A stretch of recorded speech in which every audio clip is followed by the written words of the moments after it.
What does it actually take to build a backup system from scratch? Not just slap together some rsync scripts and call it a day, but engineering something that handles deduplication, encryption, compression, indexing, and restoring in one cohesive tool. Well, today I'm joined by Julien and Gilles, the CEO and CTO of Plakar, a new company but built on nearly a decade of R&D in building open source backup systems from scratch. I'm excited about this one because Plakar goes beyond just backing up your typical workloads like databases, file systems, and S3. It also can back up connectors like Google Drive, iCloud Drive, OneDrive, and even things like Notion, Dropbox, and IMAP. Yeah, you remember IMAP? Well, they've recently joined the CNCFs, so we talk about their upcoming Kubernetes integration, obviously a part of this channel. And on the show, I suggested that they build the ability to back up to Docker images, basically, to OCI registry storage, really, is what I was asking about. And then, like, within a couple of weeks, they went off and built that as a new integration. So that's pretty dope. This is the one backup tool that I've seen in really maybe ever, but definitely recently, that not only looks useful for work and server workloads and clusters and clouds, but is something that I think I want to try to back up my own personal iCloud and Google Drive and Notion and all those things, which I've found historically is actually very problematic, challenging to find a free tool that isn't just cobbled together with a bunch of different things and something that's reliably able to be restored in a reasonable amount of time. So I'm excited about this tool because I feel like it affects multiple parts of my job and life, and it's open source. So let's get into it. We're going to talk about backups. We've talked about that before, but there's so much more to backups. We're going to get into it. I'm excited. You all started a company. How long ago? We can give two answers on this one. The first one is that the company has been incorporated in 2024. Yeah. It's a quite new company to support this project, but this project is quite old in the sense that Gilles did a lot of R&D in the past 10 years on it. So yeah. What I was noticing as I was digging through the project was there are a lot of foundational things when you're creating a backup product that you have to define that a lot of us don't think about. The only thing I can think I can equate it to, not being a developer of a backup product, is similar to creating a new database product, because you had to create a file format. You had to create a streaming backup format. You had to go, I would imagine, much more low level than the typical application developer has to go, because you had all these underlying fundamental concepts of, things like the backup file, the caching of the backups, all that stuff Yes, sir. I was at a meetup and I was presenting the product. Someone asked me, like, why did you go into backup? That seems like a very boring area. Yeah. And if you take it from a developer perspective, it goes from very low level to very high level. And it trusts all, like, many fields of computer science that you might be interested in if you have like a high appetite for tech. Yeah. So you have to know about how a file system works. You have to know how to manage your memory, how to manage high concurrency, how to manage like file format. In our case, we kind of developed a database in a sense, because you have a bit tree, you have a sense of how to match your bit tree to something. So yeah, it's very complete as a project to dive into technical topics. So I was like, oh, this is going to be a small project, small side project. And then you realize that, you end up doing cryptography, you end up doing compression and stuff like that. And you, like any area you look at, you're going to find ways to improve it and go further into tech. Yeah, I can only imagine how much time is spent on like the engineering fundamentals of a giant file that you need to do various things with, because most of us don't deal with terabyte-sized files on a daily basis. To me, the biggest files I have to deal with are model files, like open source model downloading and uploading. Like, that's the biggest thing I have to deal with. Maybe if I was in an enterprise, I'd have big backups and stuff like that. But I used to manage backups at a government enterprise, about 7,000 users. That was 15 years ago. And I had 2 dedicated staff that worked for me. All they did was manage the storage and backups. Their entire job was ArcServe. I think we either used an ArcServe or NetBackup, but we had, Windows machines, Macs, we had Linux machines, we had mainframes, and it had to handle all of that stuff. And this was pre-cloud, so we didn't even have to worry about how do I back up cloud storage, or what. We didn't even have S3 at the time. That wasn't a thing that much in the early 2000s. But it was so time-consuming and such a nerve-wracking effort to deal with recovery, which most people don't talk about. Like, we don't spend a lot of time when you're talking about backups, everyone's concerned about the backup part.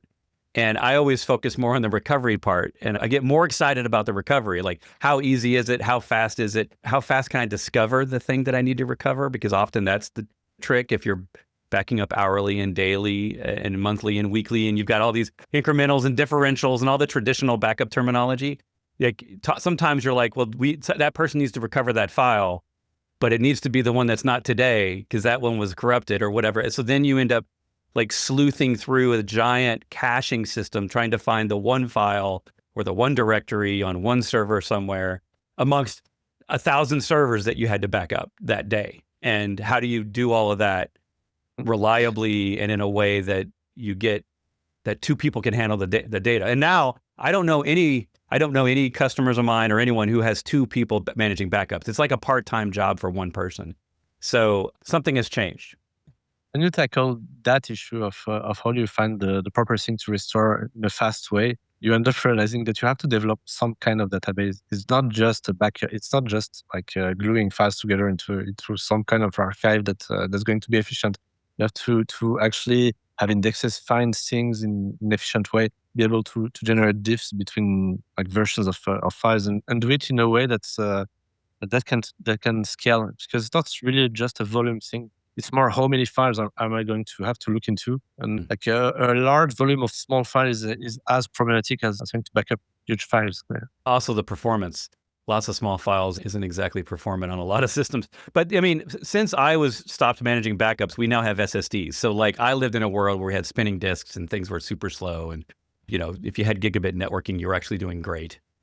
But times have changed. So when I look at this, like, where's the elevator pitch? When I looked at the website, the thing I took away from it was, one, open source, run on my own hardware, on-prem, wherever I want to run it. And it has this idea of integrations, which is not new. Like most backups you have to have like compatible, like it has to be compatible with this database file or this type of storage or this NAS or this iSCSI thing or whatever. But in your case, it looks like the integrations are more cloud focused. So they're dealing with HTTP, but specifically different APIs. Like I saw Notion in the list, which I'm a huge Notion fan. I never thought about backing up my Notion like that. Then now that I know that it exists, I'm now like obsessed about maybe I should be backing up my Notion. Like, how did this happen? How did the integration list happen the way it does?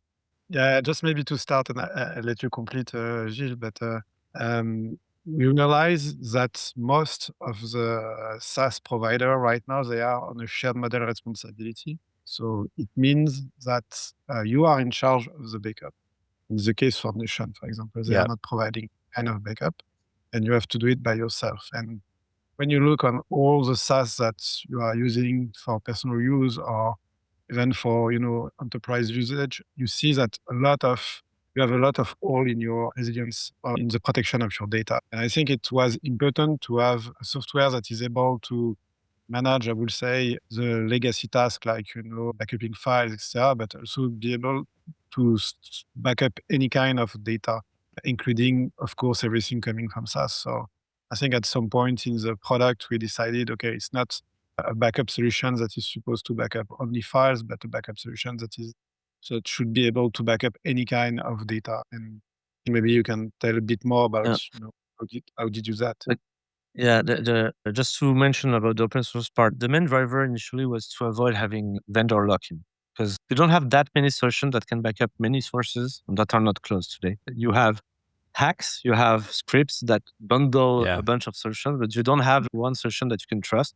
And it so happened that a friend of mine who has like a degree in computer science, so he's like fairly educated on the topic, he managed to lose all his data because he used a set of scripts that did not behave correctly. And he did not realize, because everything seemed to be okay until the day his server crashed. And he had to rely on the restore part that everyone overlooks now. And the thing is, if he had a solution that was not a glue of multiple scripts and rsync and blah, blah, blah, this would not have happened. And now you end up having to look at what solution allow you to back up multiple sources. And you end up having to go generally towards commercial solutions that will provide support for multiple sources without hacks. And they will usually have some kind of closed format. So you have to trust that they will not go away or they will not bump their prices, and that you can trust them on the long run. And what I wanted was to initially have a well-documented format that we are going to be fully open with a license that prevents closing the code. If we decided to go wrong, someone would just fork the code and it will go that way.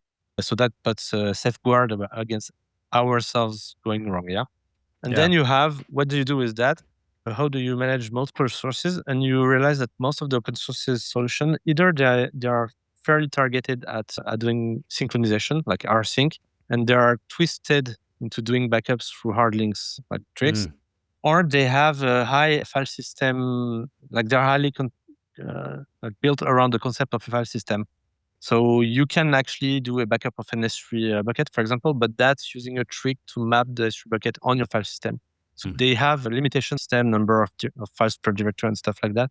Yeah. And they do not work well when you break this limitation. If you create a bucket and put 2 million objects in it and try to mount it to the file system, that's not going to work very well for you. There was a disruption in how do you model this? How do you model this issue that you want to import various sources? You don't know these sources yet, and you want to be extensible and have a plugin system. So you don't even know what plugins will be written in a year from now. And make it fit in a model that will scale if you have flattened data at the root. Designing this model, we came up with something abstract enough that you can kind of prove that anything can go in. And ourselves, we work with that abstraction so that they all benefit from the same deduplication, same encryption, same features. Without, like, when you write a plugin yourself, you would not have to think about all the details. You just have to think about how do I get the data from this point to this point. It will do the work once it's there, and in a very simple API. So most of the work was done on that, right? Like finding that abstraction that allows to work efficiently, but assuming a wide variety of sources. And most of the integration that we have are, some are tagged stable and some are tagged beta because we are a bit hard on ourselves, because beta does not mean it does not work. It means that we want to show it works. And depending on how people are interested in that backend, we might drive that one further in terms of production readiness. But they all work to some extent. Yeah, I can imagine like little edge cases of a lot of this stuff, especially when you're pulling and pushing from an API that isn't exactly meant for backup. Like I can imagine I have interesting questions. It's like, okay, with the Notion, how exactly does that recovery work? And what if there's duplicate data? We all can conceptually, most of us have all dealt with file-based backups, right? Same single system, same host, easy day, right? You're not even dealing with remote storage. And then like people tend to evolve into okay, now I'm doing like SMB mounts or something to put some files elsewhere. I'm doing low tech rsync or something. And then there's this giant chasm, I feel like, which is there's all those little utilities that are very niche and very, very composable, but you're saying, you're building your own scripts, you're building your own orchestration, essentially. You're designing the orchestration yourself. And then from there to a complete cohesive strategy that uses one or two products maximum, you suddenly jump into like enterprise. There's a lot of enterprise backup garbage out there, I feel like. Like there's a ton of stuff that, especially when it comes to cloud APIs, I do this every year. Every year, I'm a small business of 3 to 5 people, depending on what year we're talking. And I have some business needs, but mostly they're the backup needs I have are like what a person would have, an individual would have. I have iCloud, I have Google Drive, I have Dropbox, I probably have FTP somewhere, I have Notion, I might have some S3 buckets, and I have Macs, and I need to manage all these things. I have an Ubuntu server in the closet. There are things and places. I would honestly love my Git repos to be backed up automatically, just in case GitHub goes down and I need to move to GitLab or something. And when I look at just for Google Drive or iCloud or OneDrive, any of the sort of top 3 cloud file drives or whatever you want to call them, I couldn't find a single product on the internet that I could buy for one person. It seemed like all the products out there that were like, yeah, we'll back up your company's Google Drive, because that's, I have the company version of Google Drive and the company version of OneDrive. And those don't always work with all the consumer stuff, or if you're using CyberDuck or some other little utility. I was looking into backing up 3 people's Google Drive, and I was looking at possibly having to spend $500 a month on an enterprise piece of software because their minimum license purchase was like 5 users or 10 users or something like that. And I gave up. I eventually just gave up. I couldn't figure out a scenario that didn't require a bunch of weird scripts with, running cron jobs that would probably never notify me in a failure, that would run certain things. And it just was a mess. So you guys show up and suddenly I'm like, I could do this in an afternoon and it would cost me nothing. Like it would cost me pennies with Plakar. The nice thing also about our open source dimension, because we are an open source first company. Clearly, whatever we do is open source, unless it's strategically not good to do it open source, but that's the default thing. It's to provide enough libraries and examples to empower users to actually extend the integration. Our goal right now would not be to be like, we handle all the integrations ourselves. That would be more like an integration that's fairly critical to companies. We would do it to provide some kind of level of quality. Then if users want to implement specific integration, we would like help them, get them forward. Because if you want to use one tool to backup everything, you have to have the manpower to do everything, which is not going to happen.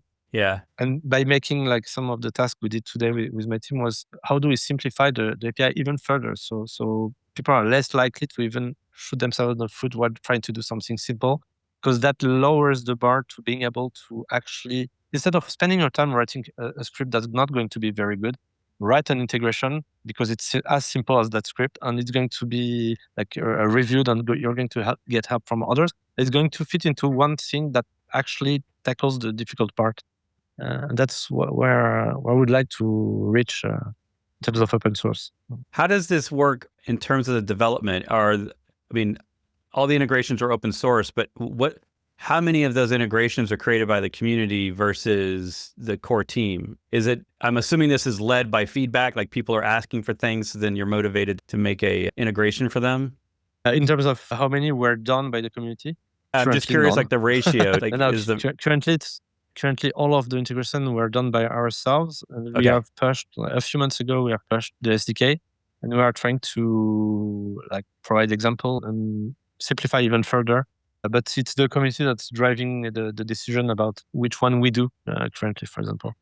People have been asking for IMAP and Gcloud and stuff like that. We are going to go spend more time doing that. But the idea is to start growing the developer community, not the user community, but the developer community, into extending their own integration. Yeah. If we reach a right level right now, a right level of easiness, difficulty, depending on how you see it, of writing your own integration, because it boils down now to writing one function that scans and allows you to enumerate your data and provide you an accessor to the data to actually read it. Once you have that, it can plug into what we have and you get all the benefits behind. Which means that some of the integration, like the Google Cloud integration, was done in half an hour, unplanned. So one of the developers was like, "Oh, well, I have a half an hour, I'll do that." And that's okay, he has the knowledge, but you can assume that someone who does not have the knowledge will take more time, but is not going to go from 30 minutes to a month doing that task. Right. You're not reinventing the wheel every time you want to back up a different product. And because I'm here for the Docker backups. I'm here for image registries to be a from and to.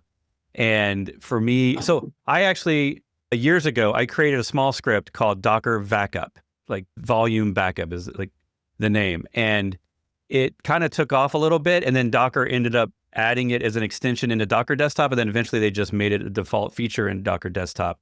And so now, like in the Docker community, volumes were never really meant to be moved around as images, but they're just files, right? So I get more requests for fixing that shell script, that's all it is, and working on that than just about every one of my other examples. And there's clearly a need for developers to move or back up volumes on their local Docker system, or whether it's Docker or Containerd or Cryo or whatever, doesn't really matter. Podman, the developer sometimes wants to move, the database files that are on that Docker volume somewhere else. And there's not really a move option, right? And there's no easy way. You kind of have to learn all these different commands for extracting it out. Do you put it in a tarball? Do you put it in a container image? Like all that stuff. So I'm here for that integration. So sign me up. Well, I'm going to make you laugh. 2 days ago, I was having my sleepless night.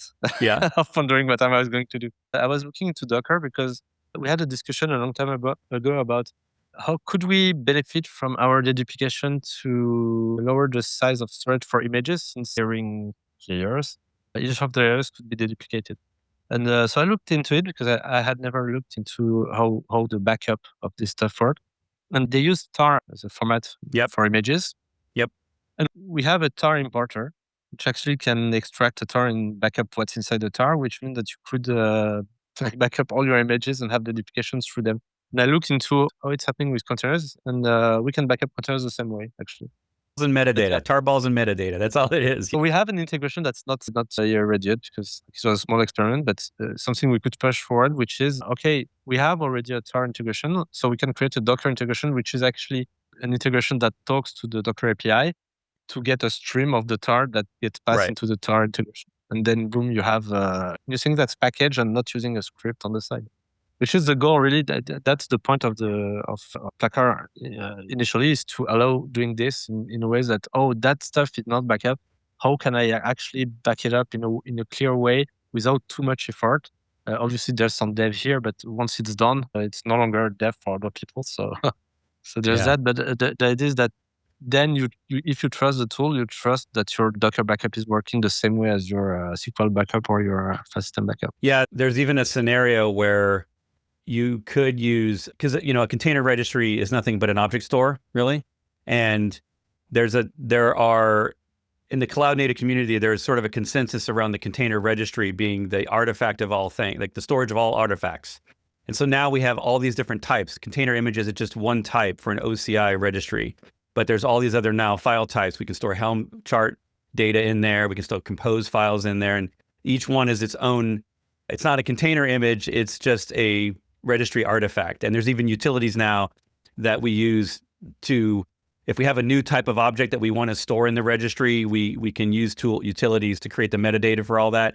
I'm not sure that necessarily a registry is a great backup storage location.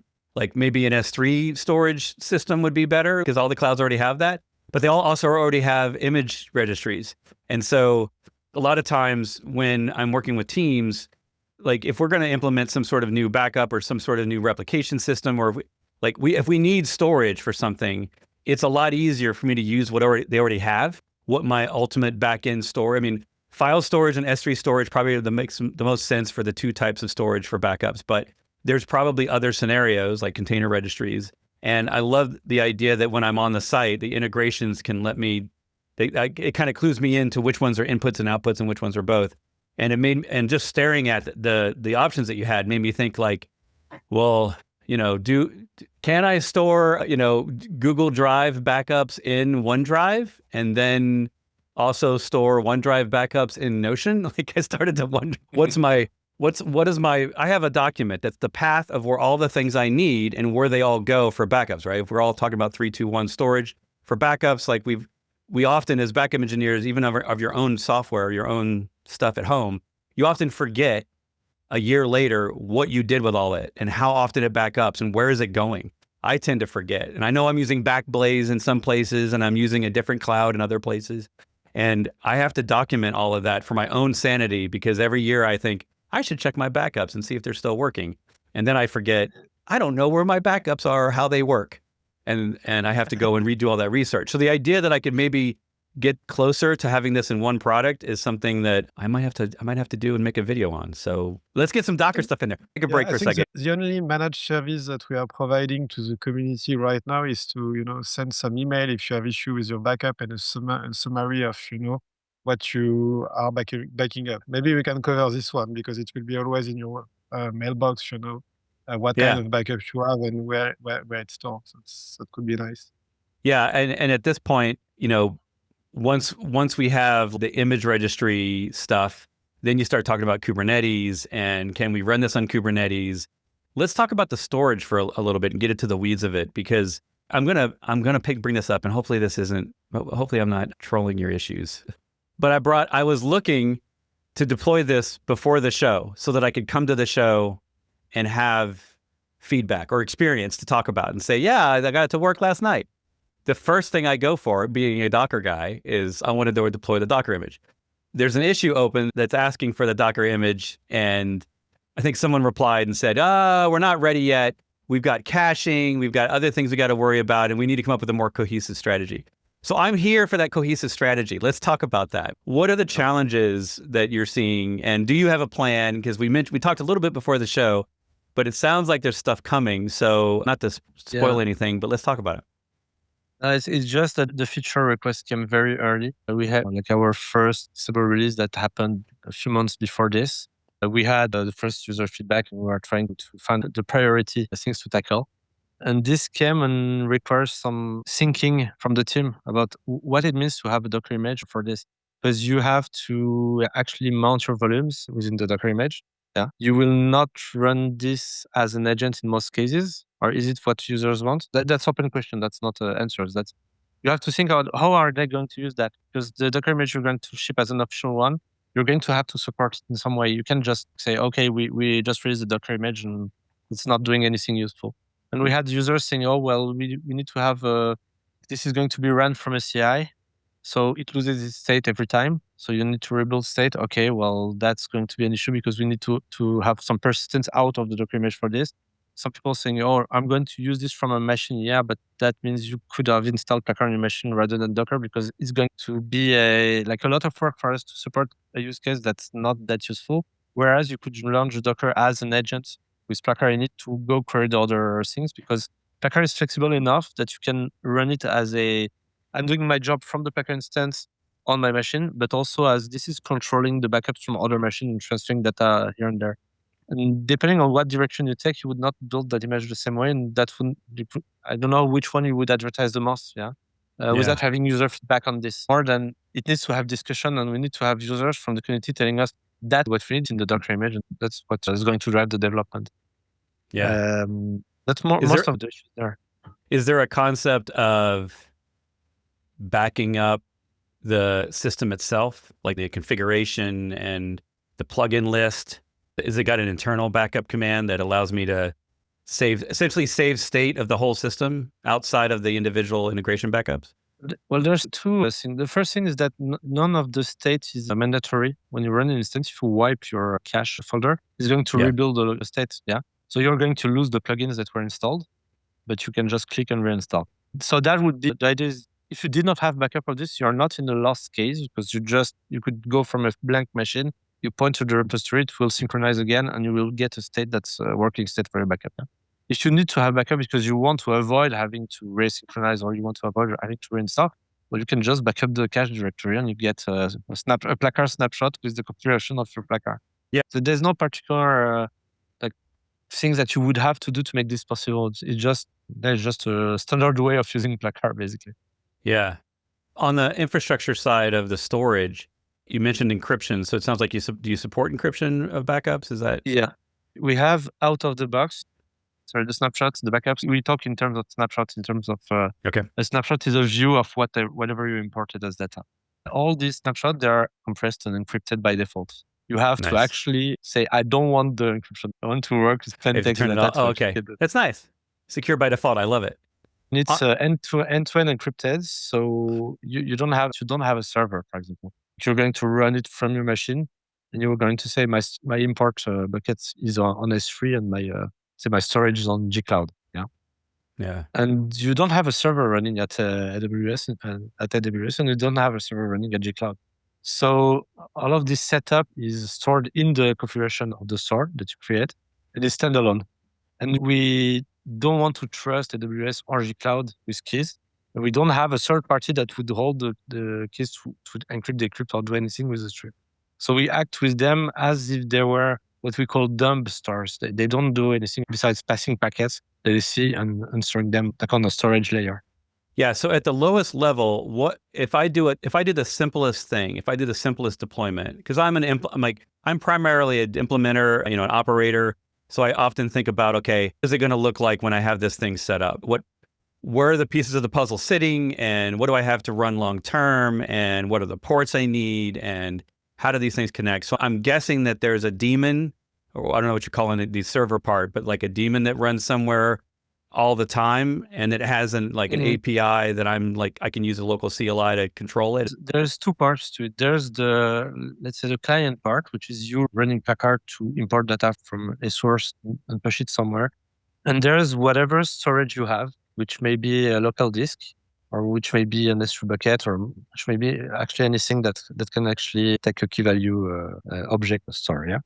So that would be AWS, and you don't have a server in between. You have Plakar operating as a client to your AWS bucket, for example. And so everything from the deduplication, compression, encryption is done on the client side, on the machine running Plakar. So that when the traffic leaves the machine, you know that it can be tampered with without being detected. It can be decrypted without having the keys that have not left your machine. Yeah. That's the most simple case. That's what you would do on your home setup. You would install Plakar on your desktop, and you would run it from the desktop saying the storage is there. It's on my NAS or it's on S3. Then you have a different mode, which is through the integration, you could have a server, you could have the Ubuntu machine you said you had in your closet that could be running Plakar and taking care of connecting through SFTP to all the machines on your network and doing the backup. Then we have the non-open source version, which we're working on, Plakar Enterprise, which provides a server that extends Plakar. So Plakar becomes the open source client to an enterprise product, but same tool as you would use at home. And the enterprise version would provide a server that has additional features like maintaining privacy of the credentials for all of your storages, for example. So your client at home would connect to your client on the workstation at work. Yeah, they would connect to the Plakar server of your enterprise, and then that server would hold the credentials to the actual storages to not leak them through the company, for example. So you have all these different ways of working that allows you to have very flexible setups that go from, I have a mono machine and it's going to connect directly to my store, to I have a segregated traffic and isolated machine that have different privileges and cannot access that S3 bucket, but they could access this one. And I can't trust them to do that, so I have to have some layer of validation, as let's say at enterprise level. Yeah. Yeah.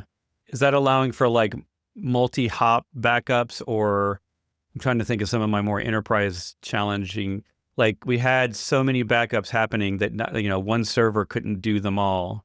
So for bandwidth purposes, so we ended up with, in one scenario where there was like a main orchestrator server and it had multiple backup, we just call them agent boxes, but their purpose was to back up the data and create the snapshots, but they weren't necessarily backing up themselves. They were backing up other machines that also had agents, but the middle tier kind of fan out.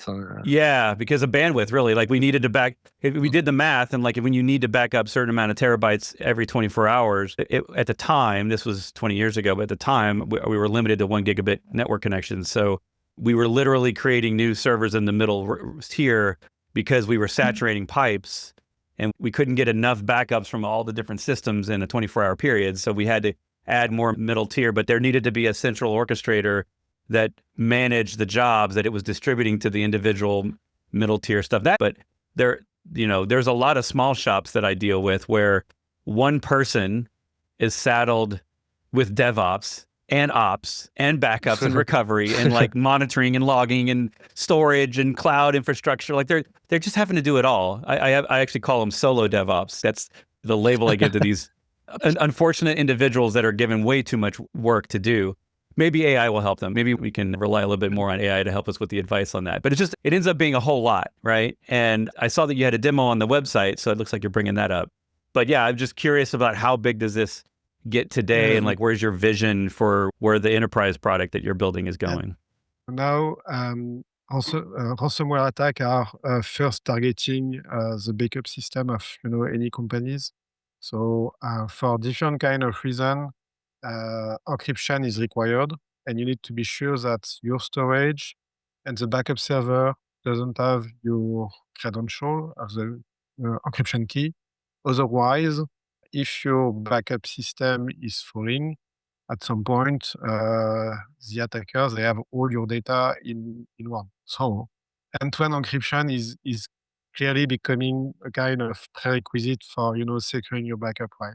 If we step back a bit to, the issue that you mentioned about the size of the backup, we solved that in the past with deduplication, mainly on the filers. So basically it was a storage that was optimizing the space by deduplicating the data. but it works only with unencrypted data, because with encrypted data, you are, of course, losing the duplication. So today we are in a situation where we have companies that want to have end-to-end encryption on their data, but they cannot, in that case, using the deduplication of the filers.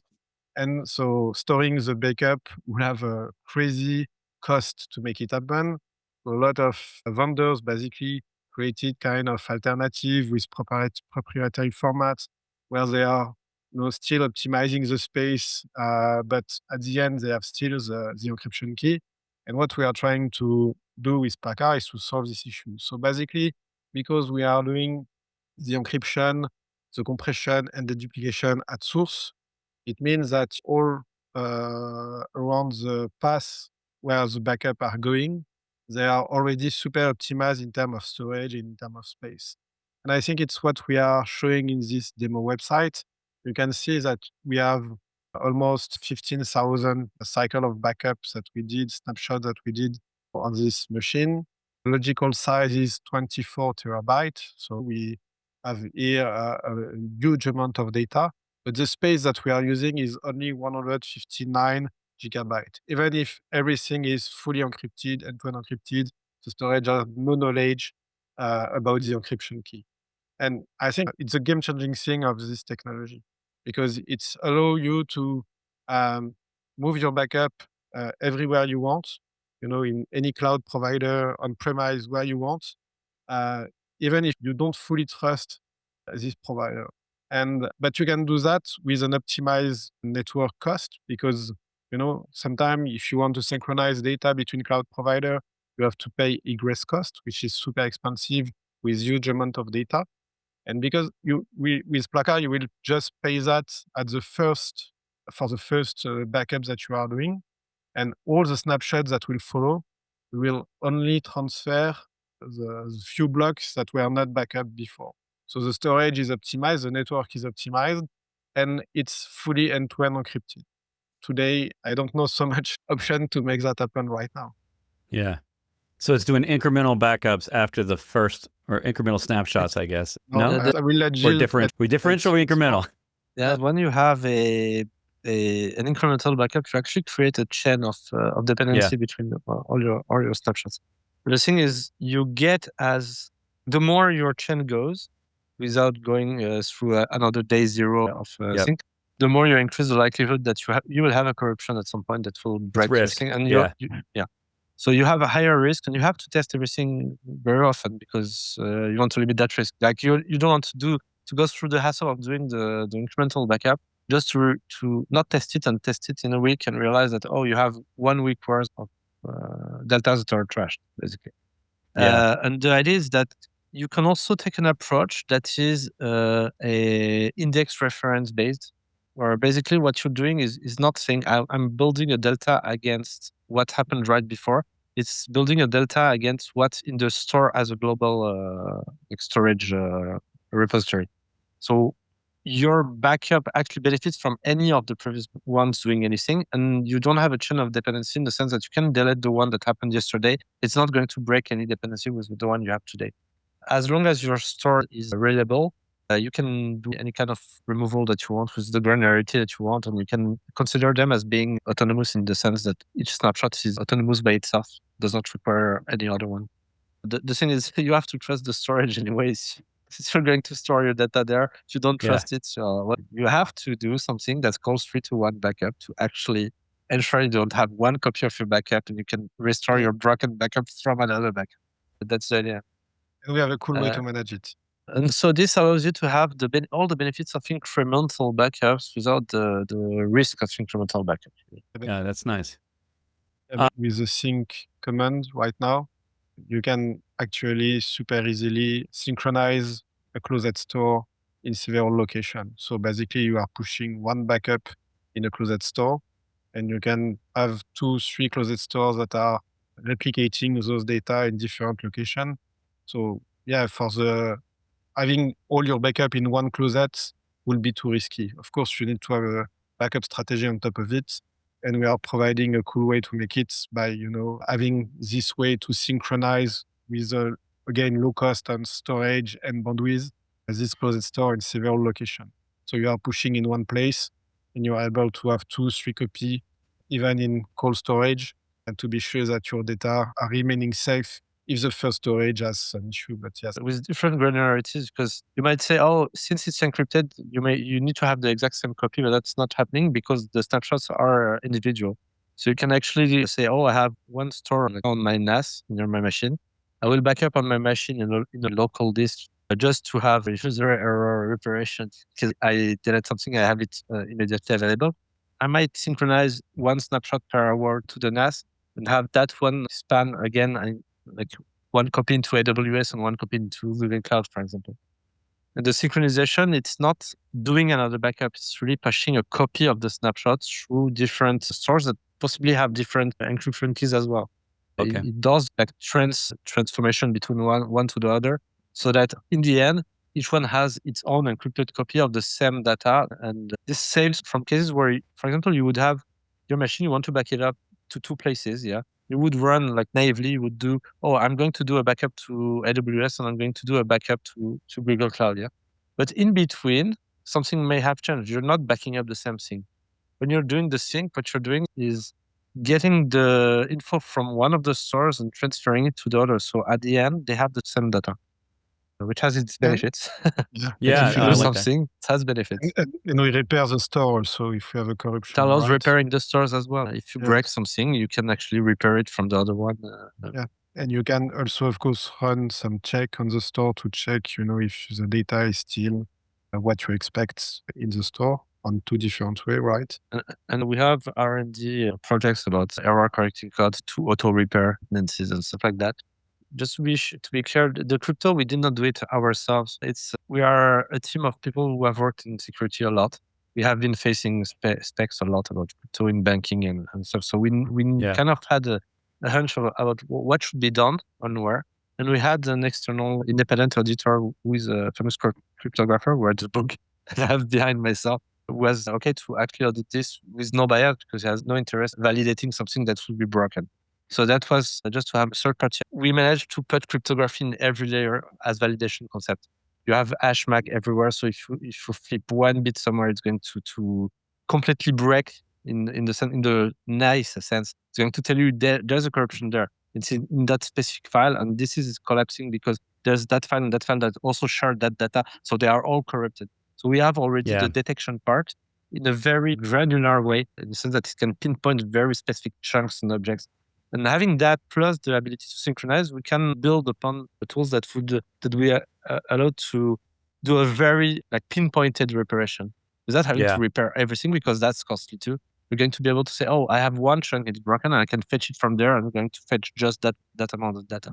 And we have, as I said, the error correcting code, because since we can detect all that is broken, we can have on top error correcting code that could auto repair in the same way, like repair in a buffer, verify that it's correct. You can check with the other repository. Oh, it's very correct. So yeah, do repair for real. Apply this. So we have all these paths of possibilities that we can implement that are not that far away, because we have branches that are working. They're not prod working right now, but they're working enough that you can actually say it's not just an idea. It's something that you can actually, that was the focus. The next month it would be there because there's enough bricks to prove that. And we have a ton of these ideas of what would be the tools to make it more reliable, in the sense that it's reliable that you would detect something is corrupted, but how can you make it so reliable that people will not be stressed if that happens? That's the goal in the idea. I've been, as an architect in the past, I've been in so many incidents room over Slack with people that are they lose their mind when they have an incident, and the backups are hard to manage. Are bad. Because that's not, we know we have backups. Now we have to go into the backups, and we never do that. So now we have to figure out how we go into that, and if one of them is corrupted, then it's a stress plus. You go into a high level of stress. Yeah. And we want to be into that situation where they do not face that. There's a corruption, even in your backup. Well, there are ways to get out of this, and most of them are automated. As you manage backups, there's these 3 phases of the DevOps, the operations engineer that's managing backups. There's the implementation, which is obviously very time consuming, and you're learning the product and you're testing backup and restore so you can believe they'll work. And then once you kind of get there to the project's implemented and you feel like everything's going to work in a recovery, you tend to leave it alone, right? Like you're checking to make sure things are going. Like as new infrastructure shows up, you're adding or removing jobs or whatever. And so you're kind of in maintenance mode. But then there is that incident day where they call the backup person and they're like, okay, we need to bring you into the incident room or into the Slack team or whatever, because we now need a recovery. And typically, most of the teams I work in, like not everyone can restore, right? There's only one or two people that can restore tool. And so in that moment, as I can viscerally remember being the manager of the people managing the backups and worried, starting to doubt everything, right? Like they're about to test the restore. And I'm doubt like, when was the last time we verified this particular integration? Like we've had 3 major version upgrades and we've never tested since we did the initial deployment. So we don't even know if this restore will work. We recently had to replace 3 of the drives in that SAN. So is there a potential for some sort of disk corruption that we didn't know about because the files just sit there and they never get touched and they die slowly over time? There's so many moments in that where I'm worried that someone's going to get in a lot of trouble or fired. And then the recovery happens and it works. Maybe it doesn't. There was one time where we ended up having corrupted files and we had to go to offsite tape from like a month ago because we had this process where we would go to tape once a month that would go to an offsite. It was going to a different data center in a different part of the state. So it was like a 300-mile. The goal was that no storm, if the storm took out the data center, of the 321, that's the 3rd copy, right? Like it's a state away. It's been driven there by one of our staff. We know that it's physically there. And we had to go pick those tapes up and they actually worked. But it took like a week. It was after a hurricane and we had a flood and we had servers underwater. And so we had to go to the offsite storage, some sort of disk corruption. And that whole week, I was just so nervous that these things weren't going to get restored. We were like basically going to start from 6-month-old data at best. And luckily it worked. But those kind of things, we don't talk about those kind of horror stories enough. One of the reasons I think people are stressed is because partly most of the companies, they don't have a backup team. They like the big ones have a backup team. The other ones have people who are given the task to do backups. It falls on them as part of a long list of other things to do, and they have to get rid of it fairly fast. And it's not a topic that they are interested in. They just like, you have to do backup before Friday. Okay, what do I have? There's a list of 10 tools. None of them seems appealing. I'm going to take one that's popular because no one's going to get fired over a popular tool. That's going to be the decision driving. But then if they don't have to use these backups, and if it was like a task fallen upon them, they're not going to have a look at the backup once it's done. Like they will check that it happens on a regular basis because it's supposed to run every day. Well, they will check that it happens every day, but they will not inspect the data every day because they have other things to do. Yeah. The other thing is that in most tools, the backups are kind of dead data in the sense that they are meant to be backed up, no other use than being backups. Yeah. When we design stuff, we're more interested in how do you actually use the data, because what's going to happen if you have no use for that data, you're not going to look into it. If that data that you backed up is actually usable in a like very usable way, and you actually use it every day, then you have a fair confidence it's not corrupted because you have been using it the last few days. The demo website, that's just the open source version. Okay, so that's not a company use that you would have of it, but we have previews of files. Within these files, you can preview the photos, but you can preview the videos, you can preview audio. If you actually use snapshot, which is a backup, it's a backup stored on S3, for example, you actually use it in a way that you would use your Google Drive every day, looking into things that you actually manage. And, I want to look at the content of a file. Well, I'm going to use a snapshot, not a copy that I have on my on another machine. Well, you know that it works because you actually viewed it recently, yeah? And it becomes immutable data in the sense that you can't alter it. It's read-only data, but it's read-only data that's you actually use. And it makes the data a bit less dead and a bit more lively. And I think if you have a use case that way, you enter into an incident, you have to restore something that you've been you've been actually using that snapshot every day through a web interface or through mounting on your system as a local directory. Well, you're not as stressed because you know that data works actually, which is you've removed the painful part of the equation of checking your restores. Yeah. Is the check similar to a like mock restore? Yeah, it's an in-memory restore that discards the data after doing the cryptographic checks. Okay. So it's actually if you restored in RAM and you validated all the checksums, but we do it in a stream way, so you don't have to actually hold the memory for the snapshot. For the whole thing, yeah. Yeah. Okay. Yeah, because it has to dedupe. Yeah, it has to stream the data. It has to read it. We have a couple of questions that I don't even know if this is a thing. Is there a plugin for cyber attack detection? And I asked, are you talking about like detecting ransomware from encrypting everything? Yes. Is there something like that? Is that a thing? And what do you think about ransomware? Like, do you do anything for ransomware, or do you just say, we've got the backups? No, we do something, but the posture that people should have is the data is toast. You have to have a copy elsewhere, and you have to have a copy that's not reachable by ransomware. But you have to have data that's off-site and not on the network, and that's the only way that you're relatively sure that your ransomware is not going to affect you. And you have another provider. Yeah. And then we have, once we have tackled this, and we have said to people, don't trust anything else than this solution, then there's other solutions that are like best effort. Like, for example, we have entropy, computer entropy of files and directories, and we store this as part of the metadata of each snapshot. So you could actually use a diff, like a Plakar diff way, to compare if the entropy drastically changed between two snapshots. For example, this directory that had that low entropy before has a very high entropy now. The thing is, the stores, they are push only.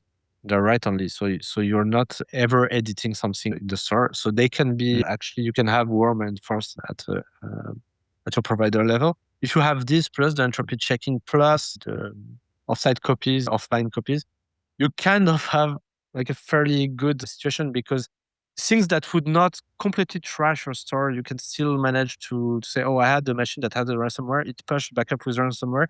But the other snapshots are not affected and can actually remove the broken one because they're immutable. Then if that did not work, then you can go back to, I have an offline copy, I have an offsite copy. So you have to manage this for you. You just can't trust a software solution to tackle the ransomware. I like the entropy idea, though. Like, you're basically talking about if the change rate on this particular backup is normally 10% a day, having something that notifies you when it's double that, 20% change today or whatever, and some sort of indication that you're you will probably have an alert on the size also, because of course, if you know everything is encrypted, usually you can do with Plakar something like 10,000 cycles without increasing the size of the storage. You can increase the frequency, because we are just storing few metadata, only the changes between two snapshots.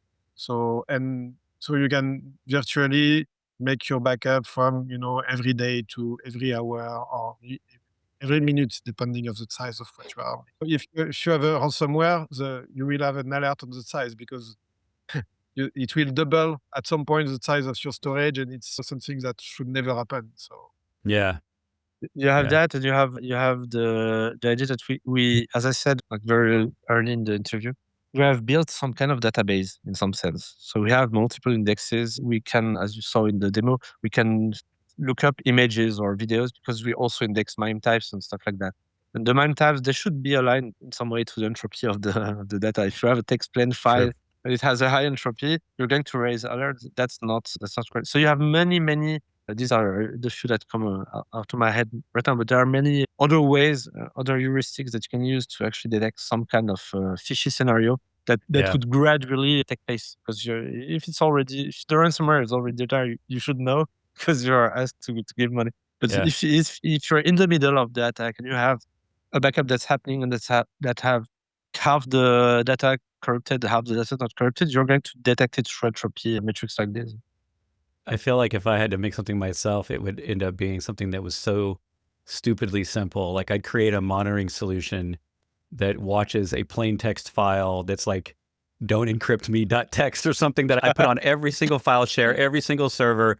And if any single one of them ever changes, I get an alert. Like, I have some sort of agent that somehow detects all of them And it's the first level. It doesn't even wait for backups to happen. It's just like, oh, this file just changed. Because the way I've seen these things roll out, these ransomwares, is it starts small and then just spirals. So there are early indicators in the early hours, because if you got terabytes of file storage, like that doesn't all happen at once. And it doesn't, and not everybody has permissions to everything. So it typically starts in little places. So I'd probably like seed all these little files everywhere.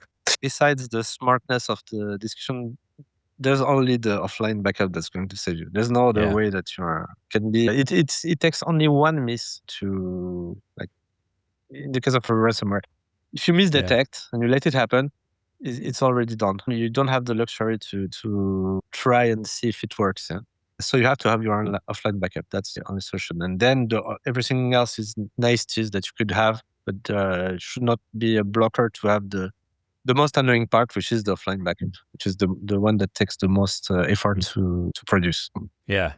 Well, I like those read-only S3 buckets. Those are something that I like to use for ensuring that files can't be deleted, my backups can't be changed. Did you hear about the UniSuper incident where Google, they just deleted all the complete AZ and region of UniSuper, and they lost everything because they basically they dropped the billing account of the client and it cascaded everywhere. So yeah, I will not rely on S3 read-only. Oh, for sure. I just mean, unlike a normal file server or any drive storage or anything, like I can more easily ensure things that are written to buckets don't get changed later, whereas like everything on a file server is, up for debate on what can access it. But yeah, good advice. One other question. Gartner recently introduced the cloud native infrastructure recovery category in their latest hype cycle for backup and data protection technologies. Where would you position Plakar in CARES? I guess that's the acronym for Cloud Native Infrastructure Recovery something. Let's say that we announced last week or this week that we are joining, as Linux Foundation and Cloud Native project initiative. I don't know. So basically we are joining those two initiatives. Sandbox, maybe? Are you going to go for Sandbox? When you donate, are you donating or are you just becoming a member? We are donating basically to be part of the foundation. And because why it's the first step, to put a foot there and to understand how this ecosystem is working right now, because we have to admit that Gilles is coming from the BSD world and I don't have so much experience on this one. So we have to figure out how we can be integrated. And it was the first step. But yeah, we are working currently on the support of Kubernetes. We hope for Cloud Native Paris the 3rd of February that we have something that will be usable. And yeah, we really think that at some point a layer is missing in Cloud Native about, resiliency and backup. And that, with Plakar, we will try to contribute, try to bring up this layer and be sure that whatever the data that you have to back up, you will be able to relay on this layer. My previous job, I was managing quite large team with a big e-commerce company in Europe.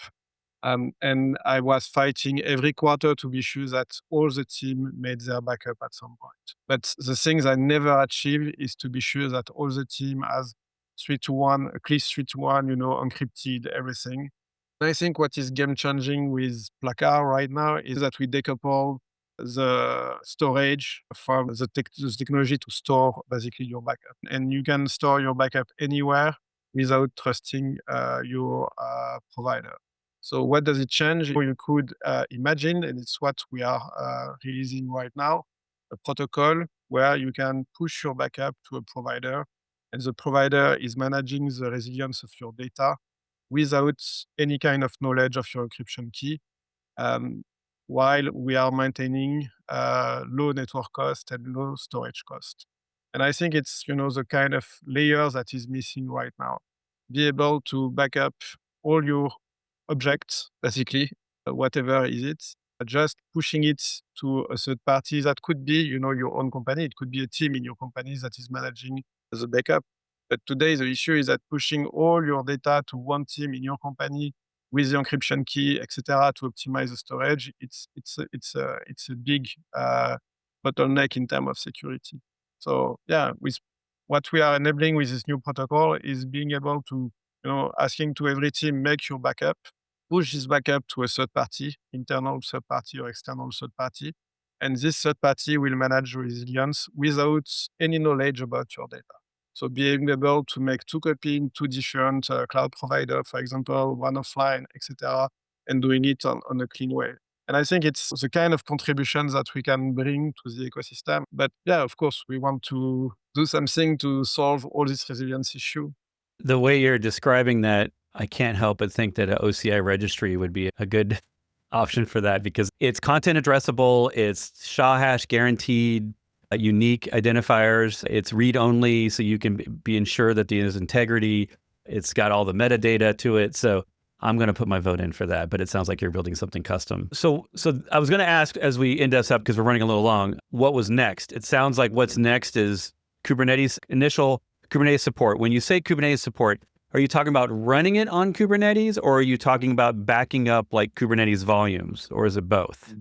We had a discussion about what was the proper way to integrate into Kubernetes, because it's one of our developers that's working on it. It was like, should I do one integration that tackles everything? And I thought, no, we have to decouple control plan and data plan. You have to be sure that I want to be able to back up all the YAMLs from my configuration, and I want to be able to selectively back up some of my volumes. I don't want to have no option but to back up everything or nothing. So these are either two separate integrations or one integrations operating in 2 different modes. But the idea is to tackle all of them. And we were looking into Velero integration. They've been on the show.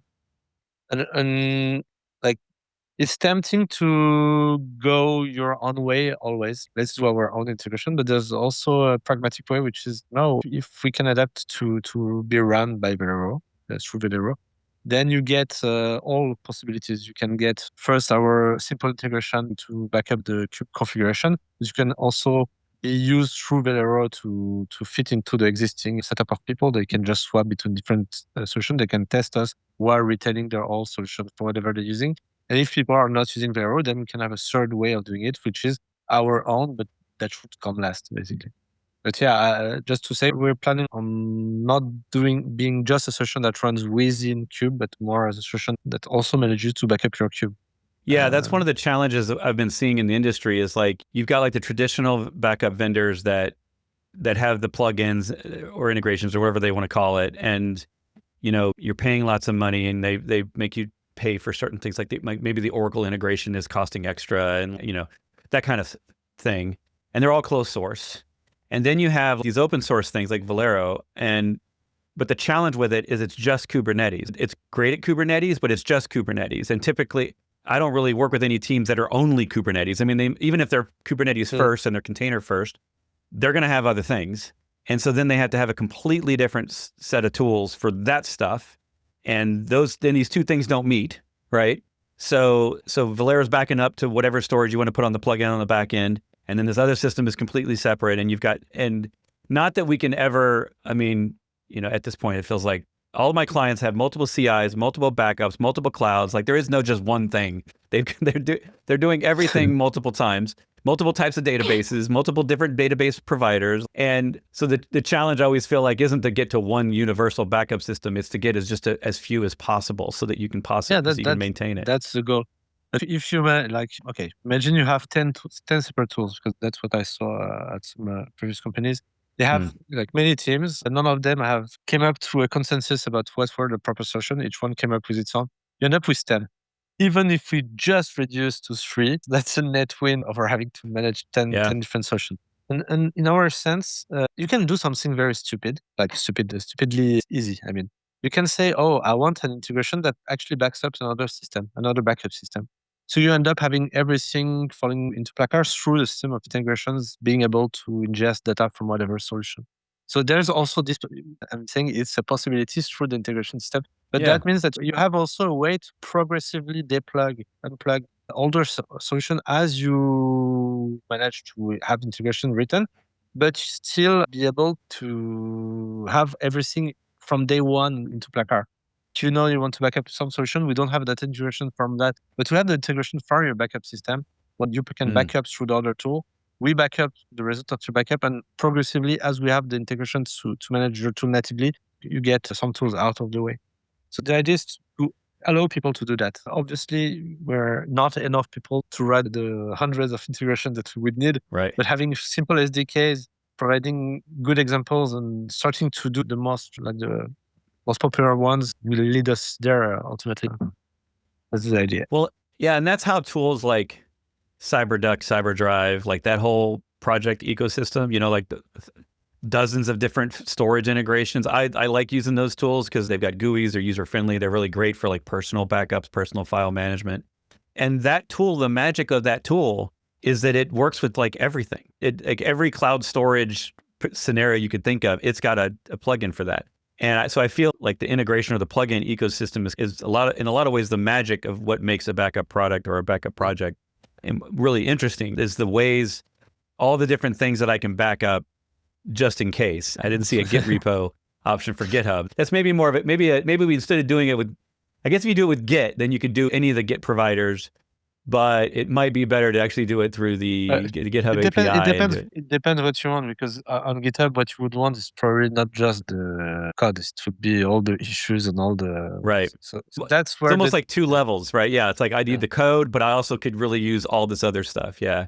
Well, this is great. We could talk forever, and I really appreciate your time. You've both been very generous with your time. We cover lots of topics in this hour, and I am excited to start playing with it and get started. I am excited to hear about what you're going to do, what you're going to announce on the Kubernetes side. That's where I live, so the Docker and Kubernetes stuff. I'm going to subscribe to any issues that have those words in them so that I can keep track of what the status is. How do people find you? So we've got the website, we are on plakar.io. So, and then you got the GitHub repo. You got socials. Looks like you have a Discord server. Yeah. So everybody that wants to get involved.